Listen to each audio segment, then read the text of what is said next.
présence. Le Seigneur veut encore faire du bien à notre cœur. Pour ceux qui nous rejoignent sur la page Facebook de l'Assemblée de Dieu de Cambuston, nous vous souhaitons aussi la bienvenue. Que le Seigneur bénisse, vous bénisse là où vous êtes et que Dieu vous bénisse pendant ces moments. Parce que nous croyons que, où que nous soyons, quoi que nous fassions, le Seigneur est un Dieu qui nous garde et nous protège. Nous voulons penser aussi à nos frères et sœurs de la zone. J'ai eu des frères américains qui sont à Madagascar et ils sont confinés. Tout est fermé, ils ne peuvent pas se rencontrer. Les pasteurs malgaches qui sont à Tana vivent des temps aussi particuliers.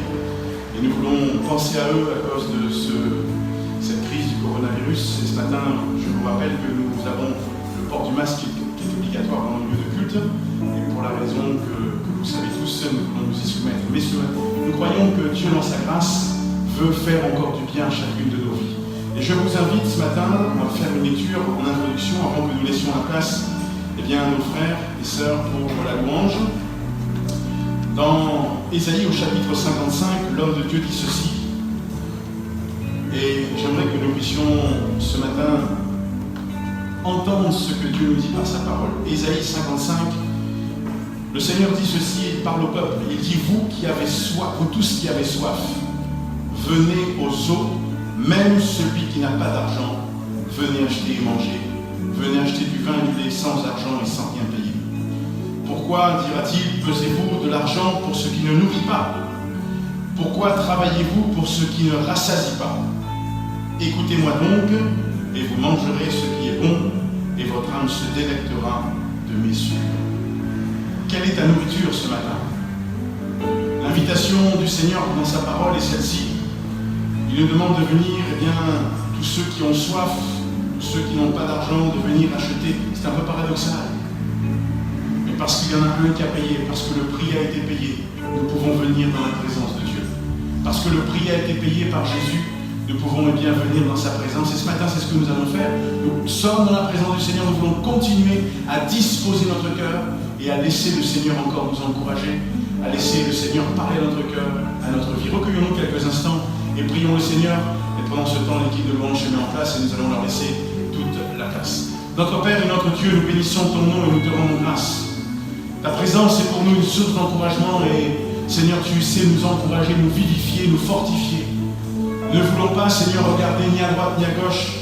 Nous ne voulons pas tourner les regards en ayant des regards qui soient un peu, Seigneur, dans l'expectative, ne sachant pas quoi faire et que faire. Comment les choses se feront. Parfois nous sommes un peu, Seigneur, sous cette pression et dans cette façon d'être. Mais ce matin, nous voulons prendre conscience que Jésus a payé le prix pour nous. Qu'il est celui qui a donné sa vie en rançon pour notre vie, pour le rachat de nos âmes. Merci pour la vie nouvelle que nous avons reçue en toi et que nous avons en toi. Ce matin, notre Père et notre Dieu, nous sommes dans ta présence. Seigneur, et dans ta présence, nous voulons encore nous laisser m'aller, Seigneur. Nous voulons nous laisser travailler, transformer. Seigneur, permets-nous de te servir avec des dispositions de cœur qui soient droites, qui soient justes, qui soient bonnes. Tu le dis dans ta parole, si vous m'écoutez, donne-nous à t'écouter, Seigneur. Donne-nous, Seigneur, à faire taire tout ce qui est autour de nous pourrait apporter des nuages ou assombrir le ciel, Seigneur, que toi-même tu as préparé pour nos vies. Notre Père et notre Dieu, que ton plan s'accomplisse pour nos vies, que ta volonté soit faite, que ton nom soit sanctifié. Nous te bénissons ensemble et nous te rendons grâce dans le nom de Jésus. Alléluia. Levons-nous ensemble et nous allons chanter ce matin de tout notre cœur avec l'équipe de louange. Que personne ne reste la bouche fermée, mais que tous nous puissions louer, adorer et célébrer le Seigneur. Gloire te soit rendue, Seigneur. Nous restons dans cette attitude d'adoration encore ce matin pour chanter ce chant. Seigneur Jésus, pour qui tu es, Seigneur, je veux t'adorer, Seigneur. Oh, gloire te soit rendue, Seigneur Jésus. Voici, Seigneur Jésus, nous voulons nous prosterner devant toi, car toi seul est digne de recevoir la louange et l'adoration, Seigneur Jésus. Toi seul est digne, Seigneur, de ce matin, Seigneur. Reçois les paroles de nos bouches, Seigneur. Le sentiment de nos cœurs, Seigneur, nous faisons monter vers toi. Alléluia.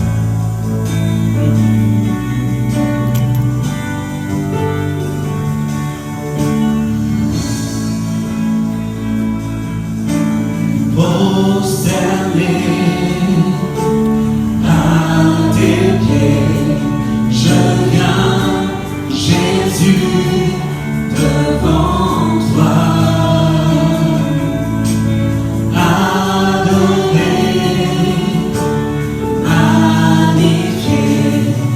celui qui s'est sacrifié,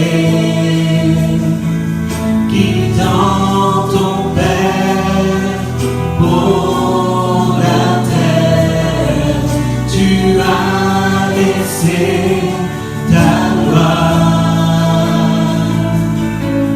Et au calvaire, tu t'es offert, tu es le roi de gloire. Pour qui tu es, j'élève ton saint nom. Pour qui tu es, je veux te donner la gloire. Pour qui tu es,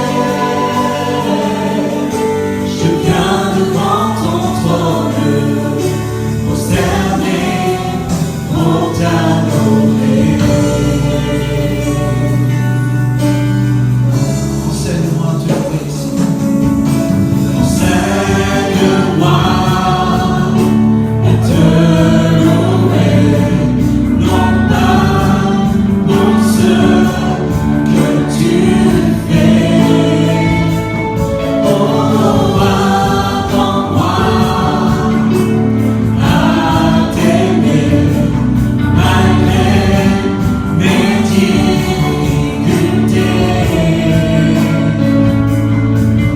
Et même si je ne vois pas ta main posée sur moi,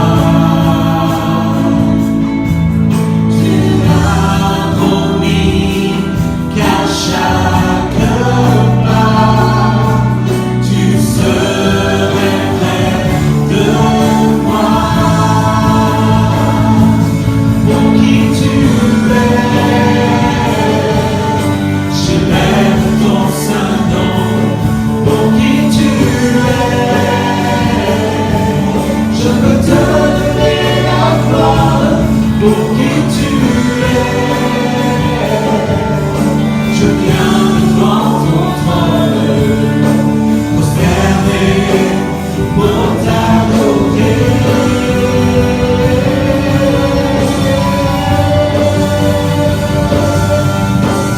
Toute ma vie, je te louerai, Seigneur.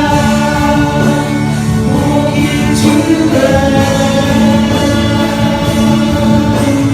toute ma vie, je te louerai, Seigneur. Pour qui tu es, toute ma vie, je te louerai, Seigneur.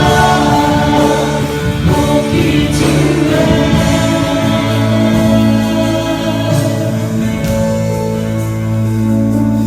Pour qui tu es, j'élève ton saint nom. Pour qui tu es, je veux te donner la gloire. Pour qui tu es, je viens devant ton trône, prosterné pour t'adorer. Pour qui tu es, j'élève ton saint nom. Pour qui tu es, je veux te donner la gloire. Pour qui tu es, je viens devant ton trône, prosterné pour t'adorer. Alléluia. Oh Seigneur, Alléluia. voici Seigneur Jésus, nous venons dans ce lieu très saint pour t'adorer Seigneur pour qui tu es. Toi le roi de gloire, toi le tout-puissant, toi Seigneur Jésus qui console nos cœurs, celui qui nous fortifie Seigneur Jésus, toi qui opères des miracles et des prodiges. Nous voici Seigneur à tes pieds pour t'adorer Seigneur Jésus, parce que nous reconnaissons que tu peux tout et que rien ne t'est impossible Seigneur Jésus. Tu es le roi de gloire Seigneur Jésus. Tu as vaincu la mort, Seigneur, et les principautés dans les lieux élevés. Seigneur Jésus, en toi ce matin. En toi, nous sommes assis dans les lieux élevés, Seigneur. Nous sommes assis dans ton ciel de gloire, Seigneur. Nous sommes, Seigneur Jésus, dans ton royaume, dans ton royaume. Et nous avons tout pleinement en toi, Seigneur Jésus. Oh, tu es le Dieu tout-puissant. Et nous voici encore pour proclamer ta majesté, ta royauté, que tu peux tout, que rien ne t'est impossible, que tu es plus grand que nos attentes, Seigneur. Plus grand, Seigneur Jésus, même de nos représentations. Seigneur, pour qui tu es, Seigneur Jésus. Pour qui tu es, nous voulons le proclamer ce matin, Seigneur. Toi l'honneur, toi la gloire, Seigneur Jésus. Nous célébrons la gloire et ton nom, Seigneur. Inonde ce lieu de ta présence, Seigneur. Que ton Saint-Esprit, Seigneur, remplisse nos cœurs. Remplisse ce lieu, Seigneur. Nous conduise, Seigneur. Conduise auprès de toi, Seigneur. Oh, alléluia. Nous allons le proclamer ce matin. Dieu est puissant. Il est plus grand que nos attentes, plus grand que nos pensées. Il fait de grandes choses. Alléluia. Oh, repassons les bienfaits de notre Seigneur. Oh, c'est mon cœur encore ce matin. Et disons qui nous l'adorer, nous l'exalter, proclamer qu'il peut tout.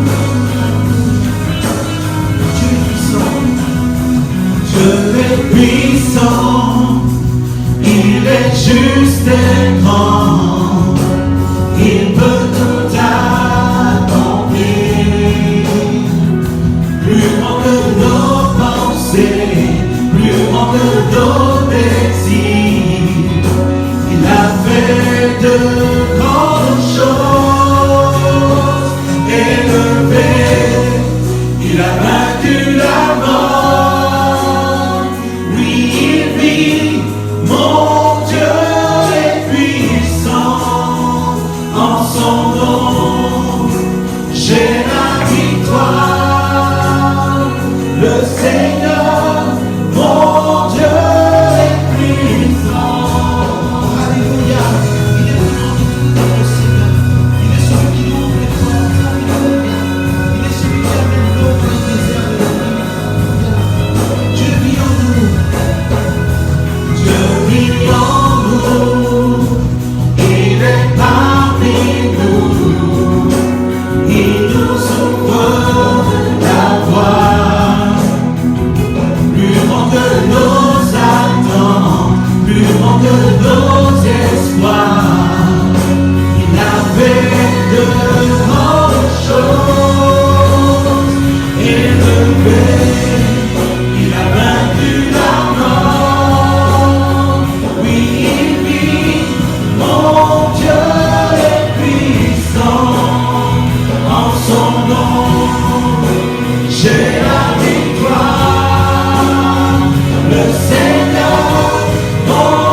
Dieu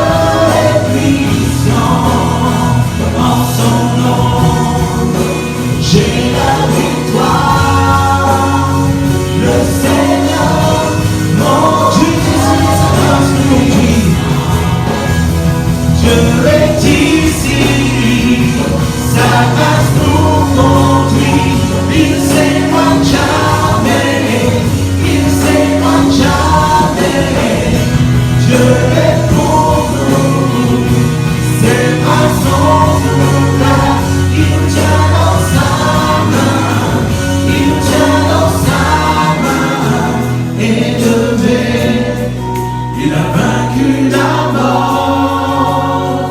Oui, il vit. Mon Dieu est puissant. En son nom, j'ai la victoire.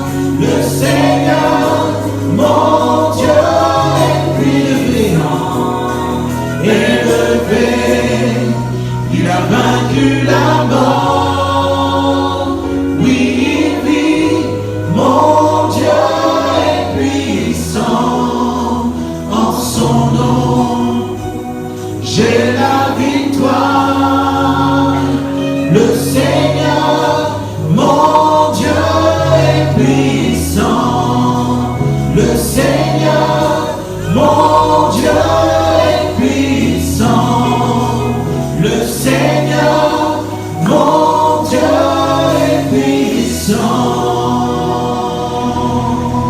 Nous voulons t'adorer, Seigneur Jésus.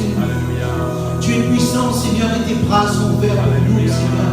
Tes bras d'amour, Seigneur Jésus, sont ouverts pour nous encore, ce matin encore, Seigneur Jésus. Parce que tu es celui qui veut combler les cœurs. Tu es celui qui veut nous conduire vers, Seigneur, cette éternité avec toi, dans ton ciel de gloire. Tu ne nous abandonnes jamais, mais tu es tous les jours avec nous, Seigneur. Oh Jésus, merci pour la croix. Merci pour le sacrifice parfait, pour ton sang qui a coulé, qui nous donne la vie, Seigneur Jésus. À toi l'honneur, à toi la gloire ce matin. Oh, à toi on donne gloire au milieu de nous, Jésus. Prends la place qui t'est due ce matin. Seigneur, nous te bénissons ce matin. Oui, nous venons de le chanter. Tu es celui qui est élevé. Seigneur, et nous reconnaissons dans nos vies que ta grâce est à l'œuvre. C'est pourquoi ce matin, nous te prions de nous parler par ta parole et de faire encore du bien à nos cœurs. Même si parfois celle-ci nous reprend, Seigneur, donne-nous d'entendre que c'est pour notre bien. Merci au nom de Jésus. Amen. Gloire à Dieu. Voilà, bonjour à ceux qui nous ont rejoints, aussi bien sur la page Facebook que ceux qui nous ont rejoints entre-temps, et bien ici dans notre salle cultuelle de Cambuston. J'aimerais ce matin que nous puissions aller dans un livre de l'Ancien Testament dont le nom de l'auteur signifie élevé par Dieu, et qui est un homme qui a prophétisé pendant plus de 40 ans, qui a été au service de Dieu. Cet homme a parfois été seul contre tous dans son ministère. Je ne sais pas si ça vous est déjà arrivé d'être seul contre tous, mais dans le ministère et dans l'œuvre de Dieu, nous nous retrouvons parfois seuls contre tous. Mais aussi dans la vie chrétienne, tu peux être parfois seul contre tous. Parce que dans ta famille, dans ta maison, dans ton foyer, tu es le seul converti.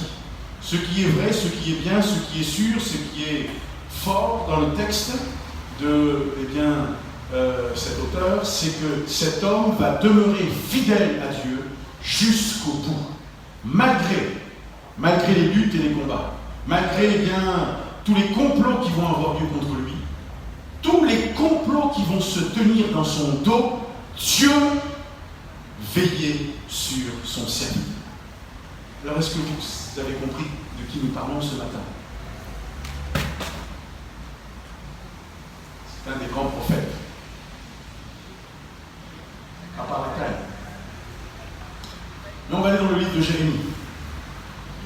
Et je vous amène dans la maison du potier ce matin. On y va ensemble. Je crois que Dieu veut encourager nos vies. Nous parlons depuis quelques semaines, depuis que nous avons repris nos rencontres, mais même depuis le confinement, nous parlions, en tout cas, c'est le thème que j'ai développé parce que c'est sur mon cœur et il est comme ça, le Seigneur me dépose des urgences. Dieu veut que nous comprenions que nous sommes appelés à être des disciples du Christ. Et tout disciple accompli sera comme son maître, dit la parole de Dieu. Et je crois de tout mon cœur que le Seigneur veut nous encourager. Et dans Jérémie au chapitre 18, nous faisons une courte lecture. Nous allons lire ensemble quelques versets. Et nous allons voir ce que le Seigneur veut laisser sur notre cœur ce matin. Jérémie chapitre 18. Et nous lisons à partir donc du verset 1. La parole qui fut adressée à Jérémie de la part de l'Éternel en ces mots. Lève-toi et descends dans la maison du potier. Là, je te ferai entendre mes paroles. Je descendis dans la maison du potier, et voici qu'il travaillait sur un tour. Le vase qu'il faisait ne réussit pas, comme il arrive à l'argile. dans la main du potier. Il en refit un autre vase, tel qu'il le trouva bon de le faire. Et la parole de l'Éternel me fut adressée en ces mots: ne puis-je pas agir envers vous comme ce potier, maison d'Israël? Dit l'Éternel. Voici comme l'argile est dans la main du potier, ainsi vous êtes dans ma main, maison d'Israël. Soudain je parle sur une nation, sur un royaume d'arracher, d'abattre, de détruire. Mais si cette nation sur laquelle j'ai parlé revient de sa méchanceté, je me repens du mal que j'avais pensé lui faire. Et soudain je parle sur une nation, sur un royaume de bâtir, de planter. Mais si cette nation fait ce qui est mal à mes yeux et n'écoute pas ma voix, je me repens du bien que j'avais eu l'intention de lui faire. Amen. Voyez-vous, frères et sœurs et chers amis, tout à l'heure je vous ai dit, Jérémie est un prophète qui, depuis son très jeune âge, a été appelé par Dieu et pendant plus de 40 années, il va exercer le ministère prophétique. Dieu, quand il va se servir de lui, Dieu lui révèle ses paroles et il va parler au peuple. Avez-vous remarqué ici, dans cette métaphore ou cette analogie, ce que Dieu a fait? Dieu lui demande de descendre, de se lever et d'aller dans la maison du potier. Et là, il entendra les paroles. Il y a quelque chose de particulier que Dieu veut montrer à son serviteur. L'image et les images qui vont être utilisées ont pour but de servir à réveiller l'auditoire à qui s'adresse ce message, à lui faire prendre conscience d'une situation, qu'il sorte de sa léthargie, qu'il quitte ce qu'il faisait, pour comprendre ce que Dieu lui dit. Et dans le texte, voyez-vous, il y a une chose importante ici que nous pouvons noter d'ores et déjà, c'est que la clé du succès, eh bien, c'est d'être entre les mains du potier. La clé du succès, ce n'est pas avoir des talents. La clé du succès, ce n'est pas avoir de la notoriété. La clé du succès, ce n'est pas avoir, eh bien, tel et tel avantage sur l'un ou l'autre. La clé du succès, c'est d'être entre les mains du potier. C'est ce que le texte nous montre ici. C'est ce que le texte nous révèle dans ce passage. Et nous allons voir pourquoi le texte parle de cela. Parce que il est important, et au travers du texte que nous avons lu, nous comprenons qu'il y a des mots qui viennent et qui reviennent et qui sonnent et qui doivent résonner à notre cœur. Ce sont les mots enseignables, malléables, flexibles.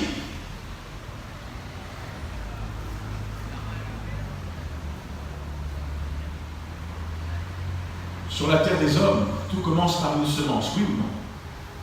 Quand vous mangez la pomme, il n'y a pas eu un arbre qui a été planté dans la terre. Il y a eu ce pépin-là qui a germé et qu'on a planté, etc. Quand vous mangez la mangue, on n'a pas pris le manguier comme ça, on ne l'a pas mis en terre. Un enfant, quand il vient au monde, tout commence par une semence, quelle que soit celle-ci.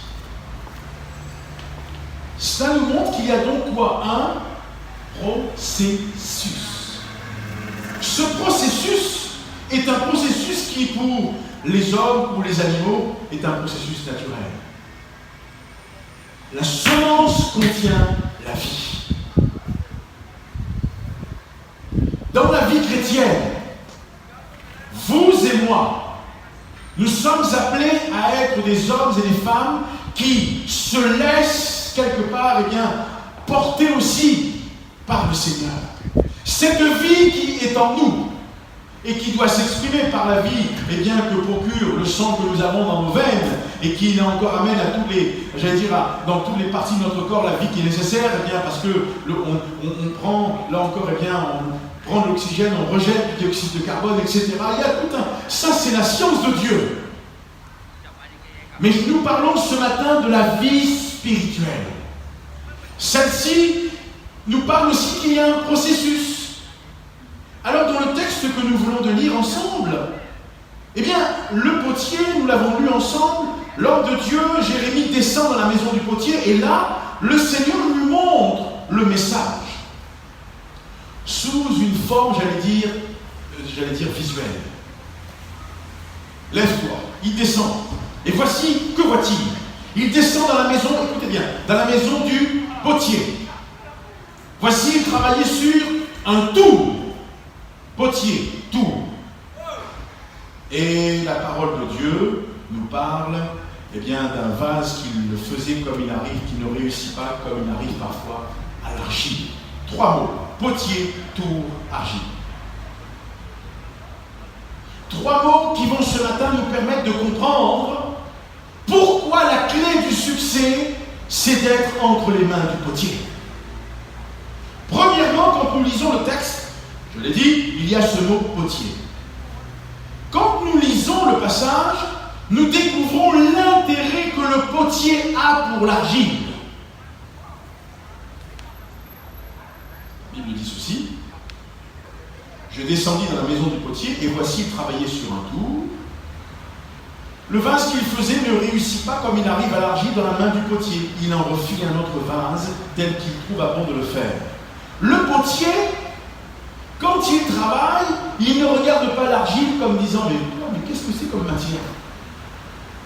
Il ne peut pas me donner une matière beaucoup plus saine, une matière beaucoup plus, noble. Non, il a de l'intérêt, ses yeux regardent l'argile. Quand il travaille, il prend, il sait, il malaxe. Cette argile a été humidifiée, donc il y a une teneur en eau qu'il a, et il sait lui, mais il malaxe, il travaille cette matière qu'il a. Il a de l'intérêt pour cette argile. C'est l'image aussi de notre Dieu, chers amis, qui s'intéresse à nous et qui nous rappelle combien nous avons de l'intérêt à ses yeux. C'est l'image de notre Dieu qui, comme il le fera remarquer à son serviteur Jérémie, il aime et a beaucoup d'intérêt pour le peuple. Vous vous rendez compte de ce que Dieu fait? Pourquoi on en est arrivé à là? Parce que le peuple refuse d'entendre ce que Dieu a à lui dire. Parce que le peuple refuse d'écouter Dieu parler. Alors Dieu va parler à son serviteur, vas-y, descends dans la maison du potier, je vais te faire entendre le message, et tu parleras à mon peuple, et tu leur diras, parce que Dieu aime son peuple. Le potier aime cette matière, il la travaille, mais Dieu aime son peuple. Qui que nous soyons, le potier, que fait-il? Il forme le vase. Il prend la matière, il travaille et il forme un vase. Mais voyez-vous, pour former ce vase, il doit exercer quoi? Une pression. Ici ou là. Mais il faut qu'il y ait une pression qui soit exercée. Vous avez Internet, quand vous rentrerez à la maison, vous taperez le métier de potier, vous verrez quand il est assis sur son tour, comment est-ce qu'il fait, comment il travaille, etc. pour donner ses formes. Okay? Ceci étant, il est important de comprendre quoi? De comprendre l'autorité que le potier a sur le vase d'argile. Il peut décider de faire ce qu'il veut. Et Dieu le fait remarquer à Jérémie. Et la parole de l'Éternel me fut adressée en ces mots, ne puis-je pas agir envers vous comme ce potier, maison d'Israël? Dit l'Éternel, voici comme l'argile est dans la main du potier, ainsi vous êtes dans ma main, maison d'Israël. Alors, c'est intéressant de noter et de voir que le potier s'intéresse. Ce qui l'intéresse, c'est cette argile. Dieu, ce qui l'intéresse, c'est ta vie, c'est ma vie. Nous avons une grande place dans son cœur. Mais n'oublions pas que le potier a cette autorité, c'est lui qui décide, c'est lui qui planifie, c'est lui qui décide ce qu'il va faire. Et c'est lui qui sait à quoi va servir ce qu'il est en train de faire. C'est pas quelqu'un d'autre qui vient lui dire, on va faire ça pour que tu fasses ça. Ok, non, il a cette autorité, il décide, il sait ce qu'il va faire. Nous ne savons pas toujours, à l'inverse, nous, ce que Dieu a en pensée pour nos vies. Mais nous savons qu'il sait ce qu'il fait. Si nous ne savons pas toujours ce qu'il a en pensée pour nos vies, nous savons au contraire qu'il sait ce qu'il fait. Parfois, beaucoup de personnes questionnent Dieu, questionnent le Seigneur sur sa manière de faire. Pourquoi ceci, pourquoi cela? Pourquoi dans tel domaine tu as exercé une très grande pression? Comme le potier, quand il faut qu'il exerce cette pression sur l'argile pour que celle-ci prenne la forme qu'il veut donner. On se pose des questions. quand nous posons des questions au potier, que faisons-nous? Nous sommes en train de lui dire, mais pourquoi tu fais cela? Mais on oublie qu'il a autorité sur nos vies. Il a une autorité sur nos vies. Et Paul nous rappelle une vérité fondamentale. Il dit ceci dans Romains chapitre 9, versets 20 à 21. Ô homme, toi plutôt, qui es-tu pour contester avec Dieu? Le vase d'argile dira-t-il à celui qui l'a formé, pourquoi m'as-tu fait ainsi? Le potier n'est-il pas maître de l'argile pour faire avec la même masse un vase? Donc, quand nous disons à Dieu pourquoi nous questionnons, nous remettons en cause, nous sommes en train de lui dire, mais tu n'as pas l'autorité, pourquoi tu fais ça? Non, Seigneur, attention! Nous devrions dire, Seigneur, parle à mon cœur. Seigneur, qu'est-ce que tu as à m'enseigner? Parle à mon cœur. Voyez-vous, Dieu rappelle ici à son serviteur qui il est, le potier, le divin potier. Dieu rappelle à son serviteur pour qu'il le dise au peuple, l'amour qu'il a. Le potier aime cette masse d'argile, cette argile qu'il travaille. Dieu aime les hommes. Il aime les hommes. La parole de Dieu dit ce que Dieu n'aime pas, c'est le péché, mais il aime le pécheur. On ne peut pas le rappeler au peuple. Mais mes frères et sœurs, il rappelle aussi à son serviteur pour qu'il le dise au peuple que toute autorité lui appartient. Dans nos vies, nous ne comprenons pas toujours tout, mais je le répète encore une fois, nous devons être convaincus que lui, il sait ce qu'il fait. Lui, il sait ce qu'il fait. Le divin potier. Et si nous voulons savoir ce que Dieu pense de nous, pour nous, plutôt, eh bien, il n'y a qu'une seule pensée, une seule façon de voir. Eh bien, c'est de nous en remettre à quoi? À son action dans nos vies, à nous abandonner entre ses mains. Croyez que l'argile, quand la main du potier vient pour la saisir, l'argile lui dit « Non, ne me prends pas, s'il te plaît !» Non, non. Il n'y a pas de son, pas de réaction. L'argile se laisse être saisie et se laisse être travaillée, et le résultat final, eh bien, il est là pour témoigner du travail que le potier a exercé. D'une masse, et on va en parler dans quelques instants, tout à l'heure, d'une masse qui n'a aucune valeur, nous reviendrons là-dessus tout à l'heure. Le potier en fait un vase qui a de la valeur. Deuxième mot que nous avions souligné dans ce texte, le mot tour. Je descendis dans la maison du potier et voici, il travaillait sur un tour. Eh bien, cet instrument, là encore, cette tour qu'utilise le potier, va lui servir à quoi? Quand il met la masse d'argile, ça va lui servir à transformer cette argile.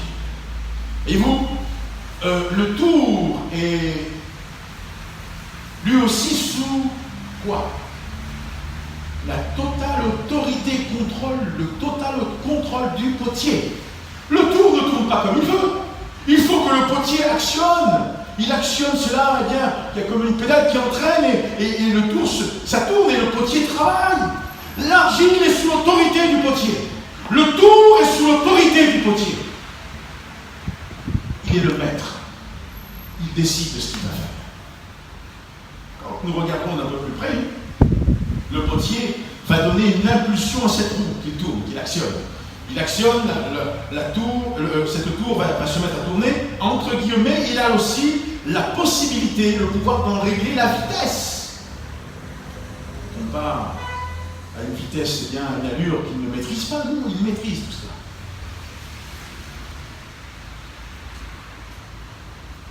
Le tour est donc un instrument qui sert au potier pour former le vase qu'il a en tête. Et ce tour qui est là va servir à quoi? Ça représente quoi? Ça représente les circonstances de notre vie. Les circonstances qui nous entourent. Les circonstances, eh bien, qui jalonnent notre chemin, notre parcours. Et au travers de ces circonstances, au travers de tout ce que nous pouvons vivre, le Seigneur est en train de nous former.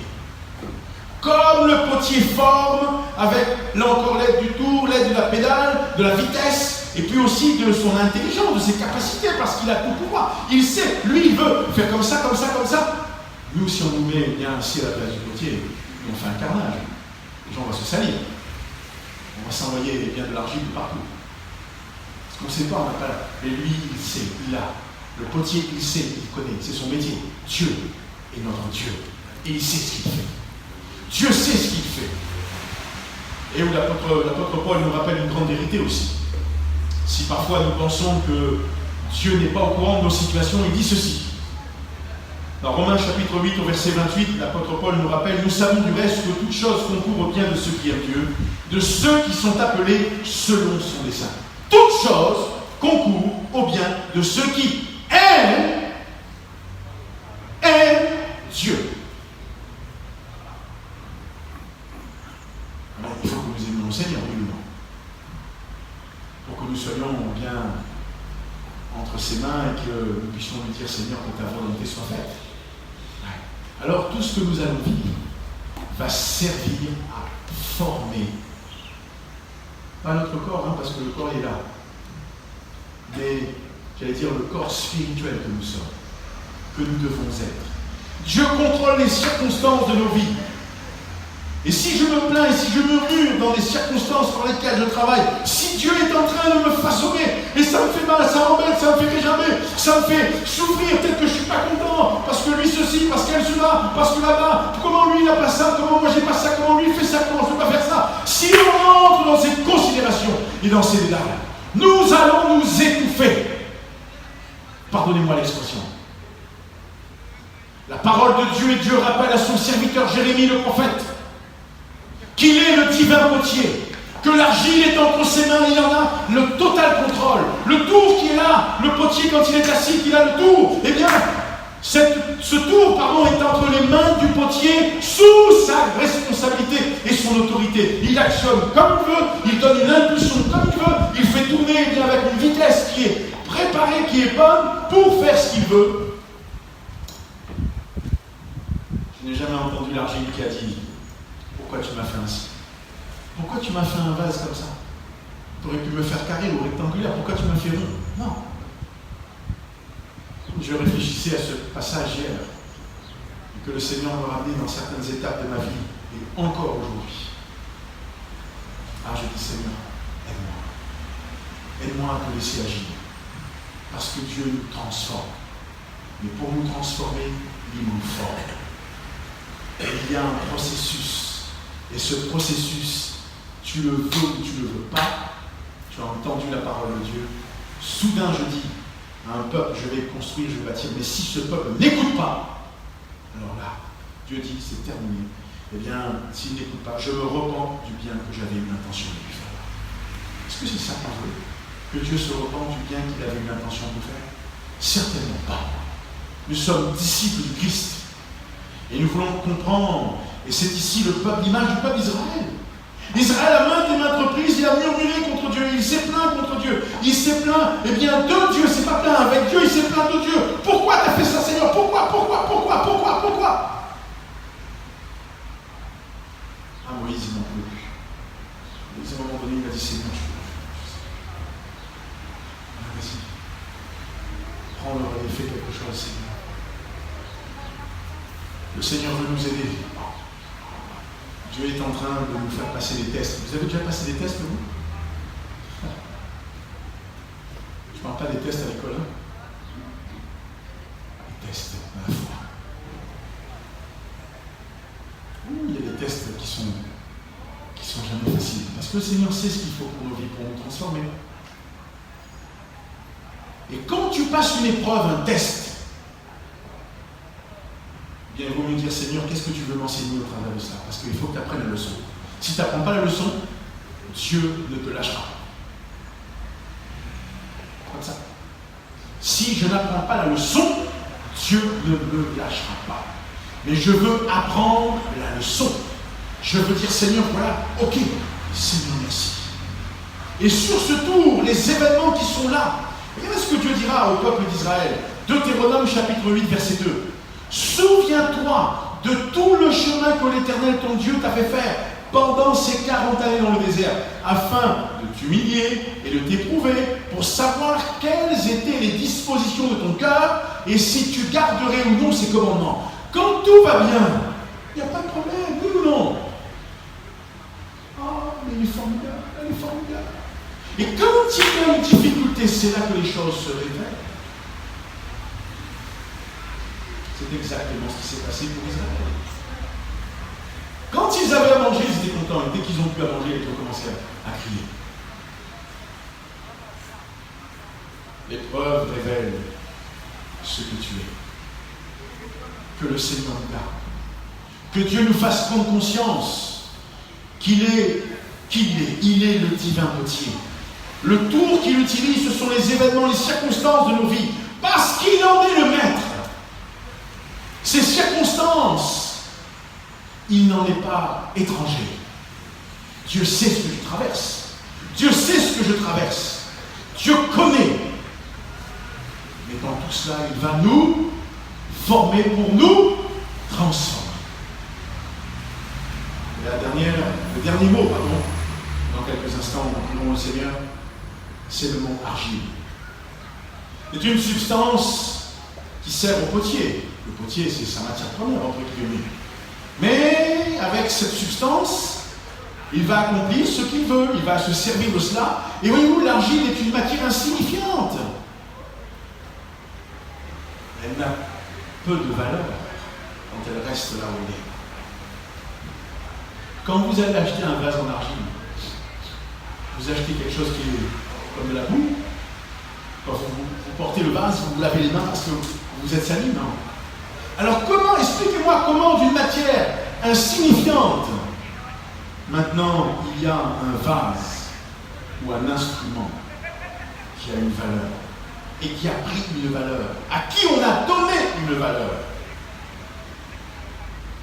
Et pourtant, comme vous regardez, cette matière-là, elle est commune sur la terre des hommes. Ah, il y en a partout.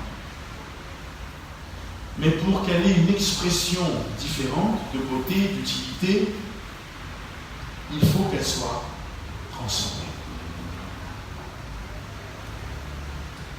Et j'aimerais te dire ici que tant que nous restons à l'état comme ça et que nous ne nous laissons pas façonner, nous ne saurons jamais le potentiel qu'il y a dans nos vies à cause de ce que Dieu, le divin potier, a préparé.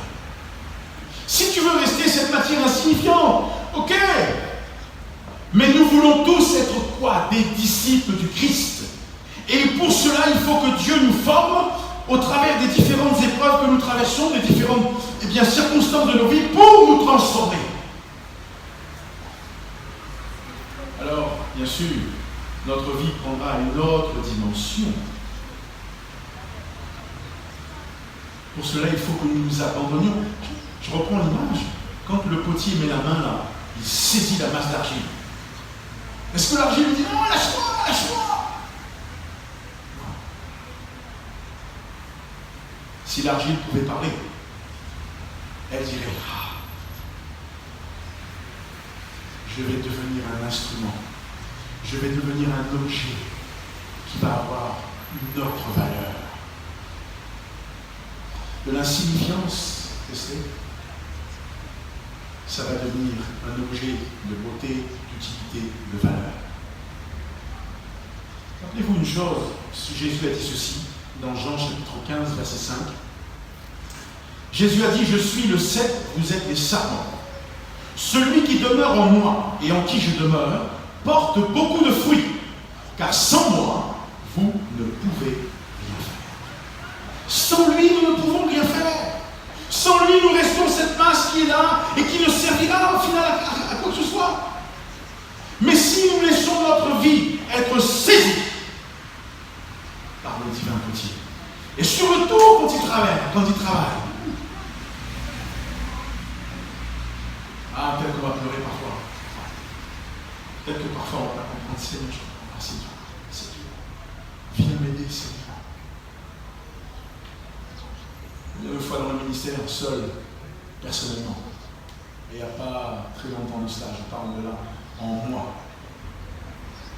Après un coup de téléphone, ma fille me parlait ce jour-là. Elle me disait quelque chose. Je l'ai regardé, je lui ai dit oui, j'ai tourné ma tête. Et j'avais les larmes qui coulaient parce que je voulais la répondre quelque chose. J'ai dit Seigneur, il n'y a que toi qui peux savoir ça. Viens en aide. Mais Dieu te forme. Dieu te forme. Dieu te forme. Parce qu'il va te transformer. Et c'est ce qu'il veut faire pour le peuple d'Israël. Beaucoup de personnes disent, je suis, là encore, autodidacte. Oui, on peut être autodidacte, mais c'est la touche de Dieu, c'est la main de Dieu. Ce n'est pas avec mes capacités, ce ne sont pas avec mes connaissances, ce n'est pas avec mon intelligence, ce n'est pas avec la sagesse que je peux avoir, qui est folie aux yeux de Dieu, que je peux transformer ma vie. Ce n'est pas possible. Il n'y a que le Seigneur qui puisse opérer cette œuvre de transformation. Il serait anormal que les gens disent de nous, oh oui, mais vous savez, il est comme ça ou elle est comme ça. Non, nous devons être de ceux et celles qui se laissent transformer. Nous ne pouvons pas accepter que notre caractère, notre façon d'être nous impose, entre guillemets, un style de vie qui n'est pas en harmonie avec ce que Dieu dit. C'est ce qui se passe pour le peuple. Oh, mais c'est le peuple de Dieu. C'est le peuple de Dieu, il n'écoute pas. C'est le peuple de Dieu, il fait comme il veut. Dieu dit non. Je ne suis pas d'accord avec vous. Le processus est le suivant. Je suis le divin potier. Le tour que j'utilise a pour but de vous former, pour vous transformer. Mais vous, dira le Seigneur, n'oubliez pas que vous êtes l'argile. L'argile, une matière qui n'a pas vraiment, là encore, de prix. Et pourtant, la valeur que celle-ci a aux yeux du potier est inestimable. Et dans le texte, nous avons lu que le vase qu'il faisait n'a pas réussi. Vous savez, quand le potier travaille, il y a à l'extérieur, comme un champ. Et parfois, lorsqu'il a fait le vase, il le fait cuire, la chaleur, pour but, entre guillemets, de révéler, d'enlever les impuretés. Mais quand il travaille sur le tour, ça peut être une cause. Mais quand il prend la masse, il met ça sur le tour et qu'il travaille, tout d'un coup, il peut avoir, quand il est en train de façonner, il peut avoir une impureté, clac. Le vase s'écroule à cause de l'impureté. Que fait le potier? Il reprend la masse et il retravaille. Quand il a fait cuire cela, parfois les vases craquent et cassent. Alors qu'est-ce qu'il fait? Eh bien, il les met à l'extérieur, dans son champ. La Bible dit dans le texte que nous avons lu, le vase, et voici, il travaillait sur un tour, le vase qu'il faisait ne réussit pas, comme il arrive à l'argile dans la main du potier. Il en refit un autre vase tel qu'il trouva bon de le faire. Israël, avec sa désobéissance, sa rébellion, avec son opposition, avec ses murmures, avait fait échec. Et Dieu dit, comme le potier est prêt à refaire le vase, tel qu'il trouve bon de le faire, je suis prêt de nouveau à vous prendre pour vous former en vue d'une transformation. Lorsque le vase ne réussit pas parfois, ça veut dire que peut-être dans l'argile, il manque un peu d'humidité, d'eau. Alors il y a beaucoup de causes. La consistance que doit avoir l'argile pour qu'elle puisse se laisser travailler, peut-être que celle-ci fait défaut à ce moment-là. Donc, que fait le potier? Le potier ne prend pas la masse et dit quoi? Il fait ce qu'il faut. Et Dieu dit, je fais la même chose avec vous. Parfois, nous manifestons de la rébellion à l'égard de Dieu. Oui, non. Ah, Seigneur, c'est comme ça. Ok. Et nous claquons la porte. Et nous enseignons. Ce n'est pas la peine. Arrête. Mais, comment osons-nous parler de la sorte au divin potier? Comment osons-nous parler de la sorte au divin potier? Le potier n'a pas dit qu'il va jeter l'argile. Il va faire tout ce qu'il faut Mais il y a des vases qui ne réussissent pas.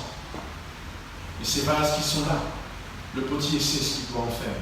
En tant qu'individu, parfois, eh bien, le péché, nos péchés altèrent l'œuvre que Dieu veut faire en nous. Alors nous avons besoin de dire Seigneur, pardon.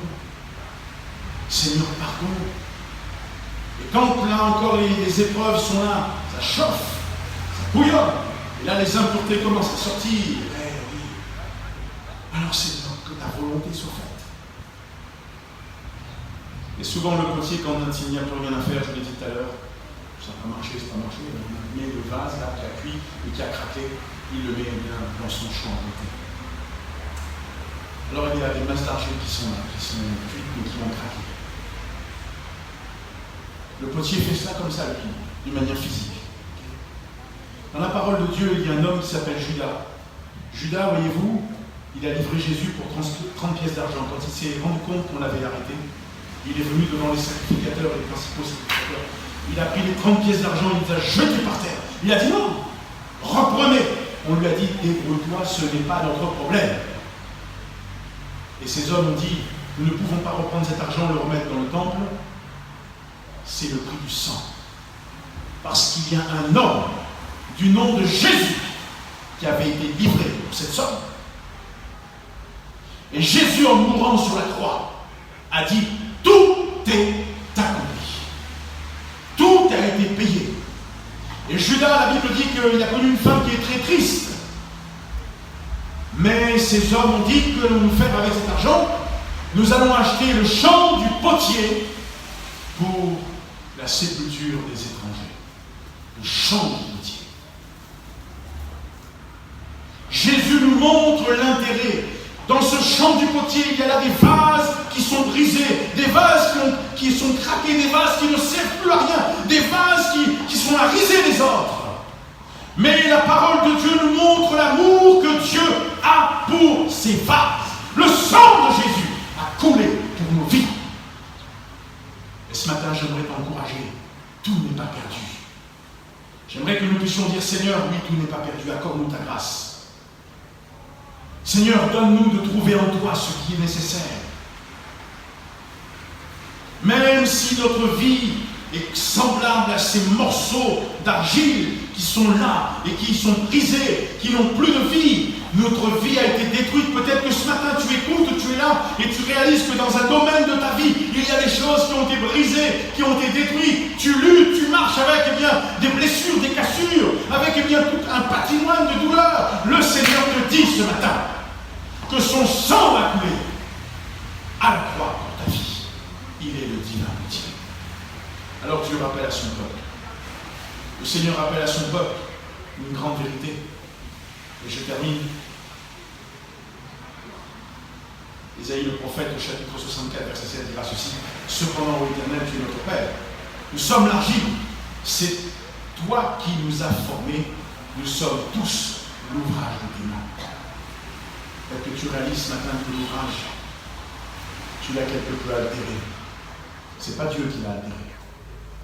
C'est toi, c'est moi. Parce que nous n'avons peut-être pas voulu écouter, parce que nous avons voulu faire à notre tête, parce que nous pensons que nous savons, parce que nous... Et tu peux rajouter tout. Parce que nous nous sommes fourvoyés. Ce matin, Dieu prend-il la masse que nous sommes et la jette-t-il? Non. Jésus est mort à la croix. Et il a dit, tout est accompli. Tu es disciple de Christ. Tu es appelé à être disciple de Christ.